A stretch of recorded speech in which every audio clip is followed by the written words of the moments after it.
The next speaker is actually going to have a similar approach. I'd like to bring up Dave Troy.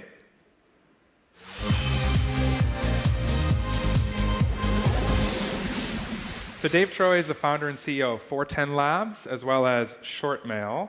And he also is very active, actually, in ecosystems, particularly in the Baltimore community. Usually I say, anybody from Maryland here. I'm not sure. Anybody from Maryland here? Yeah, well, we got some folks here. I hailed from there before San Francisco, so I've known Dave for some time now.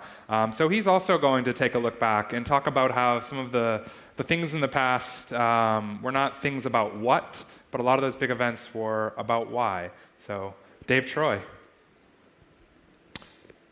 All right, and my slides.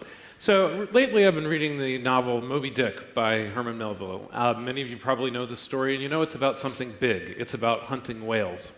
And when the main character, Ishmael, comes to the ship to go on the whaling expedition, he's asked why. And the American philosopher David Lee Roth says, "He who knows how will always work for he who knows why." I'm also familiar with a filmmaker who is quoted as saying, "A film is only as good as the reason for making it." And I think it really gets it. If you think about stories like Cinderella 2 versus Transformers 2 versus like Empire Strikes Back, that story is what matters more than the desire to make money. When you think about Occupy Wall Street and what's going on with the Occupy movement around the world, people are rightly protesting what they perceive to be an unfair and unjust financial system and the things that go along with that. And a lot of people have criticized the Occupy movement, saying they don't know why they're protesting. But in fact, the Occupy folks have done something very clever. They've actually latched on to a deep human cause, something that people can really believe in. And the real trick isn't so much that they don't know why they're protesting, it's that they don't know what to do about it. So organizations like TED.com, which you're probably familiar with online, they've managed to organize worldwide a network of over 1,200 individual organizers, which have so far put on something like 7,000 TEDx events around the world. And one of those events is TEDx New Wall Street. It's actually being organized by a friend of mine here in Paris named Bruce Cahan, and it's going to be in San Francisco next year. And the theme of it is going to be to try to identify some of the things that could actually be implemented to make Wall Street better and more fair. So the theme here is make no little plans. They have no magic to stir men's blood and probably will not themselves be realized. That quotation is attributed to the American architect Daniel Burnham, who was responsible for the design of the Flatiron Building. Last week I met with a friend in Berlin who left the tech world, sold a startup to Facebook, and started making honey. Why? Because it motivated him. It was something that he came in contact with in the United States and now has a network of 13 suppliers selling honey in Berlin. If you think about products like honey or vegetables, the only thing that's different between the standard version and the bio-organic version is the story that's behind it. What are the stories that underlie our work and that motivate us? There's a restaurant in a town called Bray in England called The Fat Duck. And since The Fat Duck went into this town, real estate values in the town have more than doubled. And the reason is it's an excellent restaurant. The story matters.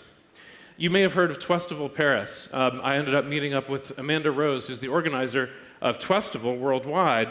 And basically what she was able to do is to get a network of people all around the world to work for her for free to make this thing happen. And it's amazing. It all goes to charity. So it's this intersection of the how of technology and the why of the arts, the things that make us human, that really should be underlying our best startups and whatnot. So if you think about something like Kickstarter, that effectively makes it possible for people to raise money for their ventures, one of the things that they bake into their process is a video where you explain why. You appeal directly to people and get them to engage. Another startup that I've been watching is Karmaloop that does street fashion all around the world. They have a network of 90,000 reps all around the world that are working for them to help get their story out and the stories of individual designers that they believe in. There's a theater project in London called You, Me, Bum Bum Train that is a participatory theater project where people do things like deliver sermons or like try to deal with biohazard situations. And it's art, and no one's getting paid, but they want to do it anyway. The cartoonist Hugh MacLeod has a site called Gaping Void, and he believes that what we need is social objects that help our stories spread. So in his case, it's cartoons, but in your case, what are the social objects that are helping your stories spread? So in the end, We need stories. Stories are the fundamental mechanism by which humans organize and transmit information and culture. And the most successful startups and new businesses are going to be the ones that have great stories that underlie them. One last startup in Berlin I came across last week called Changers.com, and they make a solar charger for iPhones and stuff. By itself, it wouldn't be remarkable, but the way they're marketing it is a story. They're calling it a currency backed by the sun. Amazing story. So this is my startup. It's called Shortmail. And what I'm working on is trying to make communications better and make relationships better. And I think that that's a really important story, and I look forward to hearing your stories as well. Thank you. Thanks, Dave. Thank you. So Dave had quite a story here for us. He also shared about why so many of us are at an event like this. We all have a lot of reasons that are behind these products. It's not just Foursquare for restaurants or something. It's always there's a big reason behind all of that.